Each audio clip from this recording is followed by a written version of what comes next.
What makes a good Dom is love, discipline, and control. Now the love part... Hey guys, Hector Castillo Poppy from girlschase.com. Today I want to start the BDSM Bible series. It will be an open-ended series because there's so much to talk about, and I have like 10 videos planned, could be more. So I just want to start off, however, with this first part, which is going to go over what it means to be a Dom, a dominant person in the relationship, and what makes someone a good Dom. Now, one premise that we can start from is the question of why or whether or not a woman would want to be submissive in a relationship. When you think of BDSM, you think of something very niche. When I use the term, I think about, those FetLife forums that I used to troll to see, what are people thinking? How do they approach this idea of BDSM? And I went to one meeting one time of some people local, and it was a little bit strange. There's many different ways to do BDSM, and there's no rule, really. There's no one fixed, there's a definition of BDSM, right? Bondage, discipline, sadomasochism, that's what the letters stand for in the acronym. But when you use the word BDSM, you kind of think of something very niche. Now, my perspective is that most relationships should take the form of a Dom-Sub relationship. I mean, in history, it was kind of that way. Think of a king and his concubines and his girls and his queen, and he's the Dom and he has a lot of subs or slaves, literally. And he's in control, and he's Big Papa, and he's the king, he's Daddy, he's Poppy. Now, I think that most heterosexual relationships, and even some gay relationships, take this form naturally. The only difference is to what extreme. There's a difference between, wearing the pants and being a Dom. Now, I suggest for those of you who watch my channel, which are, I do have a lesbian client, actually, but most of you are going to be male heterosexual clients dealing with women. And I think that, at least in that relationship, which is my expertise, you should be the dominant one. And then the question comes of like, well, is every woman going to put up with it? Some people are going to come up with some attitude. Not all women are submissive. Now, this may be true. It's kind of like if 999 out of 1,000 it's true for, and then you come to me and say, well, not all of them, as if it's some very, eloquent point that you spent 10 years thinking of because you're a genius. It may be logically true, but it doesn't have any significant effect on the advice that I'm giving you, right? So most women, might not be 999 out of 1,000. I'd say it's damn close though. Most women, through my experience, through my coaching of other men, and then learning about their women through them, talking to women, dating them, fucking them, asking them, having friends who are girls, and hearing the testimony and experiences, and my own experiences across the board, I would say that most women would want to be submissive in a relationship. At the end of the day, you could come up with some political or philosophical reason why that's morally bad, but I can tell you that they desire it, okay? The moral question is another question, and that gets into a lot of crazy territory, even though I think it is still very moral for the man to be in charge. But the answer that I know is true is that most women desire this. They desire a man who is in control. Even the ones who say they don't, but then when you actually see them practicing their relationships, you see that they like when a man is in control. So what does being a good Dom mean? What does it mean to be a Dom? Now, being a boyfriend or a husband versus a Dom boyfriend or husband, it's going to be to the extent in which you are guiding her, and especially sexual, because, we can try and make it non-sexual all we want, but there's a heavily sexual element here in play, okay? there's a reason why it's called BDSM, and all of the things involved in it pretty much have to do with sex most of the time. Okay, so when you are very dominant over her in sex and in the relationship, but it has a strongly sexual component, when you're so extremely in control, that's when she's going to feel in the converse so extremely under your control. You're in control, she's under your control. Now, what some people get into is some kind of Hegelian dialectic, or the master-slave dialectic, where they talk about, without the slave, the master has no power. It's like, yeah, okay, that's technically true, without the positive, there's no negative. Yes, they by definition need each other, okay? But the Dom is still in control at the end of the day. He's making decisions. Now, because we're dealing with a human, of course, and someone that you care about and you cherish and you love, she is choosing to give you that control. Now, that's very important. That's a very important part, where she is choosing to give you control. She is allowing you because she trusts you and knows you have her best interests in mind to take control of you. And that's a very important part in being a good Dom. And you must always remember that she is choosing to give you control, and she can choose not to at any point. So this is a tenuous agreement based on whether or not you're giving. Basically, you need to give her a good deal for her to let go of control. If she thinks she can get a better deal because she can trust you, she's going to do it. If she can't, she's not going to give you that control. Most of the time, there's two reasons why a woman won't give you control. It's because she doesn't trust you, or you're not powerful enough. Meaning, you don't have her best interests in mind, or you're not powerful enough, meaning you can't deal with her shit. And you don't have the experience and knowledge and wisdom in order to control her and to guide her, because you're not the leader. A leader needs to be more experienced and in control. Now, once that's established, if you are sufficient, so this is necessary because some of you are gonna be like, oh, I wanna be Poppy and be dominant and have my sub and have all my girls. If you don't have a certain threshold of experience and confidence and sexual strength and you have your shit together, this is not going to work for you, right? So there is a height limit, kind of, and I say that as a quite short man. So whether you meet the requirements or not is what's going to happen before you watch this video. But if you do have a situation where a girl or many girls are attracted to you enough and they feel very feminine and girly around you, and they let their femininity rest on your masculinity and allow your masculinity to take control, then you can pull this off. So what makes a good Dom is love, discipline, and control. Now, the love part, I can guide you, but I can't really teach you. It's something that kind of like becoming a lover, where I talked about in my lover videos, where you can be an alpha male and be cool and strong and high value and have girls come after you, but being a lover is something, there's something deep down different about the way that you see women, the way that you're drawn to them. It's artistic, it's almost religious for you. So this love for your girl needs to be very strong, because unless she trusts you to the extent to let you completely control her, or almost completely, it's not going to work totally. There's going to be friction, there's going to be resistance. You may get her to do it, but it's going to be a fight a lot of times.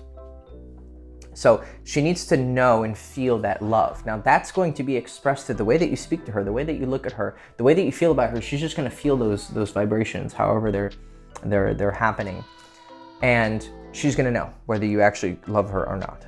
But if that love is there, and you've cultivated that, and you focus on it, and you can grow it. I can't create it, but I can grow it in you. And so focus, like you think, I want to love her, I care about her, I want the best for her. And cultivate that kindness and that compassion in your mind and in your heart, and she will feel that, and it's going to make the rest of the process better. Because being a dominant is not always just about being in control, because it's not 100% about your pleasure. Like I said, this is a deal. She needs to be getting her share out of it in order to she's buying the pleasure with her freedom, kind of. So once the love is established, then the two other parts can happen. So the discipline. Now the discipline is where you are exerting your control, right? So the discipline is basically, there's a positive response and a negative response. If we want to think simple kind of operant conditioning psychologically, most actions would fall, or neutral, would fall under, the positive or negative. When she does something good, You need to be praising of her. You need to be thankful of her and grateful and appreciating of her. When she does things that are nice for you, give her a kiss on the cheek, fuck her, tell her she's beautiful, tell her how much you appreciate her. When you say thank you, don't just say thanks. You say, thank you, baby, I appreciate it. She needs to feel like serving you, however it is, sexually, making you food, going out to do, errands for you, doing your laundry, and just giving you a blowjob because you asked for it. She needs to feel as if your orders and her living up to your orders are, it's a fun task. She wants to do nice for you, and people want to do nice things for you when they feel appreciated when they do them. She needs a reward. So set up a reward system where you properly, in measurement to anything that she does, if she does something huge, give her a huge thank you, or a response of some sort. If she does something just very meager but still meaningful, then give her a genuine thank you, or a kiss on the cheek, or a hug. Tell her she looks beautiful because she took the time to put on nice clothes for you and to look sexy for you. Okay. Now, negative, this is the part where I think some guys mess up the discipline. They think it's all about punishing. Well, at a certain point, I mean, it's not like it's the 1400s and, you're smacking her with a rod. I doubt that it was even going on that much. I mean, I think we have this idea of history, but I don't think it's probably that accurate, right? You're not going to be like, you dumb bitch, you cooked my pasta too fucking hot and it's not al dente. It's like, what the fuck, Yeah. So there's a way to do punishment properly. And punishment isn't just you're saying like you fucked up, right? There are times if a girl, like, if she's rude or she does something like shitty or she does something you don't like, yeah, you do have to tell her, right? We're not being pussies either. But there's a type of punishment that it isn't, you're inflicting any like emotional, like we're not trying to hurt this girl, 100% not physically unless it's in sex, and because it's illegal, but wrong. We don't want to hurt our girl. We care about her and we love her. But there is a way to like punish bad behavior by simply pulling back your affection, because the entire point of her wanting to submit to you and surrender to you is to give her good feelings. So if you don't give her those good feelings, it's a void of goodness, which is just as bad or even worse than a punishment. So she doesn't get that, that shining look in your eyes of appreciation and love for her because she's acting up today. She's being a bitch, she's being bratty, she, didn't do what you wanted, she's acting strange, whatever. Just pull back your love, pull back your affection, because love is not unconditional. There is a type of unconditional love, but that's like a religious love. This is specifically within this context, a romantic love and a sexual love. So if she's not giving you what you want, just like she doesn't have to give you shit, right? 100%.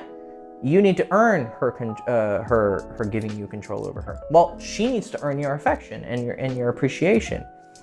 And so if she's not doing anything that you like, pull back the affection. And that's a very strong way to punish bad behavior.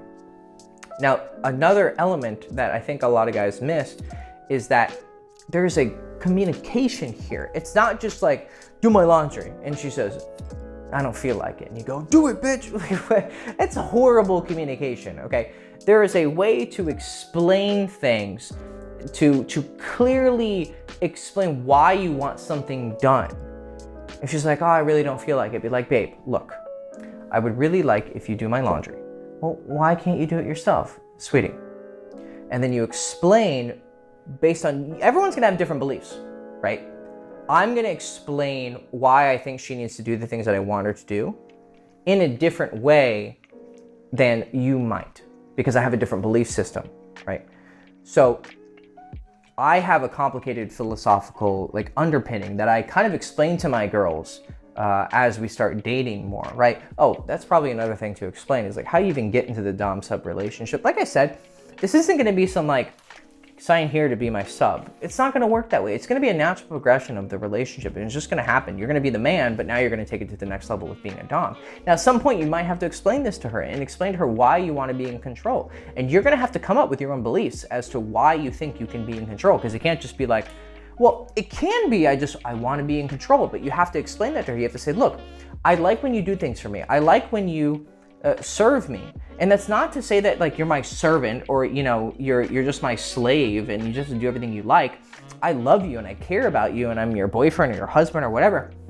But I like when I'm in control. That's the kind of relationship that I want out of this. This is what I want from you. But in return, I give you, I'm there for you. I'm your protection. I'm your guardian. I'm your papi. I'm your daddy. I'm your, I'm going to be the father of your children. I'm going to pay for the rent and the roof over our heads. I'm going to establish a future for us. And I'm going to give you, if you be the most feminine you can be, and in my philosophy, that means serving me and submitting to me, I'm going to give you my masculinity in response, and I'm going to cherish you and appreciate you and take care of you.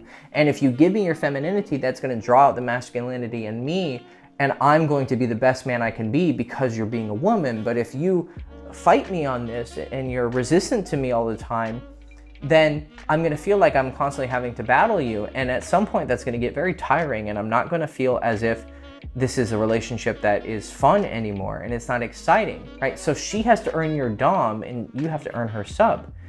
You have to earn the control that she gives to you, but she has to earn your control.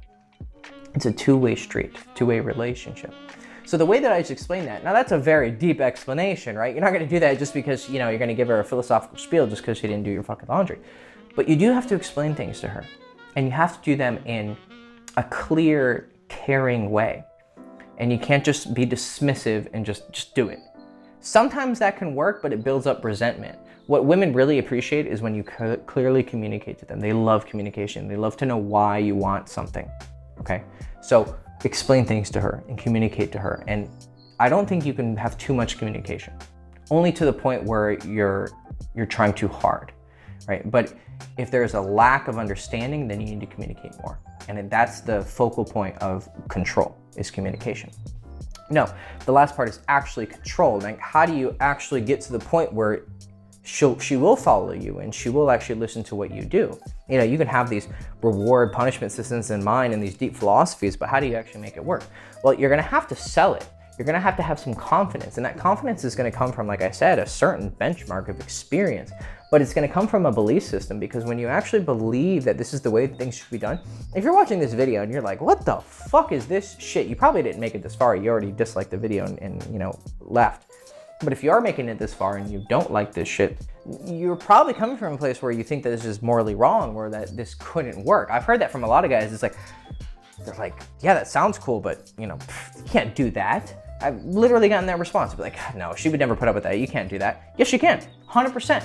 Even girls who are very high self-esteem, highly educated, very beautiful, like whatever fucking checkmark you want to give her, they're okay with it if they feel like you've earned it and if you have the belief system behind it. So part of being able to get a relationship like this is believing that it's possible. And if you have a deep belief system of you think that the woman should serve the man and the man should take care of the woman, then that's going to allow you to have, or that's going to help you have the confidence to actually sell it. And when you speak, she's going to be like, oh, this guy fucking means it. He has some fucking dick behind what he says. He has some balls, okay? He's not just be like, oh, I can't. No, he's going to say it. And he believes it. And if at the end of the day, here's the greatest, this is the greatest negotiation tool, right? You got to learn how to communicate. You got to learn how to be confident. You got to sell your product, right? But one of the strongest negotiating tools is your willingness to walk away. Now, it's, again, you have to be measured with this. It's not like, she didn't suck your dick today, so you're going to break up with her, right? It's more like, if this gets to a point where it's costing more than it's giving me, then I'm not going to be in the relationship anymore. But if you have that willingness in your heart and in your mind to walk away from any relationship that you don't like, which should just be normal, it shouldn't be something, that extravagant of an idea, that's going to give you the ability to sell even better, because you don't need it. You want it, but you don't need it. So being the best dom that you can be is about having love for your girl and caring about her and cherishing her. But it's also about discipline, because you want to be in control. And so when she does good things, reward her. When she does bad things, punish her. And a lot of times that means just not giving her the good things that she enjoys. And have control. And so that control comes from your willingness to ask for it. Whether it means a formal conversation where you say, look, I kind of want to change the relationship. I want it to be, or when it starts, you want to say, look, you want to be in a relationship with me? This is how I want it to be. And you're willing to sell it. And when you come into problems or you want her to do things, you tell her to do it. And you say it with confidence because you have the belief system and it actually works. Everything else when it comes to being a dom, like specific contextual things that we could get into for another 10 hours. And if you have questions, leave comments and I can give you more detailed. I wanted to give you a macro understanding of this because everything else is just details. If you have discipline in communication, well, you can literally ask for anything you want and get anything you want. You just have to communicate enough for it and have earned it because she saw you as this strong man that is worthy of her control. So all those things, the love and the discipline and the control, it won't work unless she respects you and lusts after you enough to think, yeah, this guy can be my papi. Like, I'm cool with him being in control of me, right? If you're new to this or you're not that confident, not that dominant yet, well, you can think all these things, but it's not gonna work for you. But then she has to trust you, and that's mostly the love element. So if she trusts you, but also respects you enough, then you can build off of that foundation, these 3 pillars of being a good dom and a good daddy and a good papi, and you can take care of your girl, and in response of leading her and taking care of her, she'll give you everything. She'll suck your dick on command, she'll cook on command, she'll do anything you want in bed, and you can get a lot. And the limits are your imagination. So have fun with it. Okay, so that's part 1 of how to be the best dom that you can be. Now the rest of the series will be talking about the specifics of sex when dealing with BDSM. This is the foundation of the relationship that gets you the rest of the stuff, because if you have this, like I said, you can ask for anything you want. So all the crazy sex that I'm going to teach you how to have that's involved with BDSM, because it's bondage, discipline, sadomasochism, it's a weird word, macaroni. Okay, I'm going to teach you how to get all of that after this. So stay tuned for this series that will go on for a long fucking time. We're going to have a lot of fun and a lot of kinky shit, but I wanted to get this out of the way to give you the bedrock and the foundation to work off of. So good luck on being a papi and a daddy, and be the best dom that you can be by taking care of your girl. And if you take care of your girl, she'll take care of you. Cool. Hector Castillo, papi from girlschase.com. Stay tuned for more parts of this series. Like, subscribe, ring the bell, follow me on Instagram, and I'll see you soon. Ciao.